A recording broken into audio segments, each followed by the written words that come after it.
मराठी लोक कुणाची भाकर खातायत? आमच्या पैशांवर तुम्ही मराठी लोक जगताय। तसंच मराठी लोकांकडे कोणते उद्योग आहेत? मराठी लोक किती टॅक्स देतात? खाणी आमच्याकडे आहेत, तुमच्याकडे काय आहे? हे सगळे प्रश्न विचारलेत भाजपा खासदार निशिकांत दुबे यांनी। भाजपचे खासदार निशिकांत दुबे यांनी उद्धव ठाकरे आणि मनसे प्रमुख राज ठाकरे यांच्यावर टीका केली। महापालिका निवडणुकांच्या पार्श्वभूमीवर घाणेरडं राजकारण सुरू आहे। तुम्ही खरंच बाळासाहेब ठाकरेंचे वारसदार असाल तर तुमच्या जवळील माहीम दर्गावर जावं आणि तिथल्या उर्दू भाषिकांना मारून दाखवावं, असं खुलं आव्हान देखील निशिकांत दुबे यांनी ठाकरे बंधूंना दिलंय। आपल्या घरात कोणीही सिंह असतो, तुमच्यात हिम्मत असेल तर बिहार, तामिळनाडू, उत्तर प्रदेशात या, तुम्हाला दाखवून देऊ। महाराष्ट्राबाहेर या, तुम्हाला आपटून आपटून मारू, असंही आव्हान दुबेंनी दिले।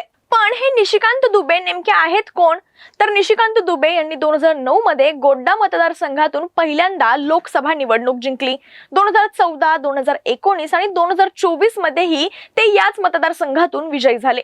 ते लोकसभेत भाजपचे प्रमुख वक्ते म्हणून ओळखले जातात। त्यांनी वित्त, लोकलेखा, नियम, प्राकलन आणि पर्यटन व संस्कृती मंत्रालयाच्या समित्यांमध्ये काम केले।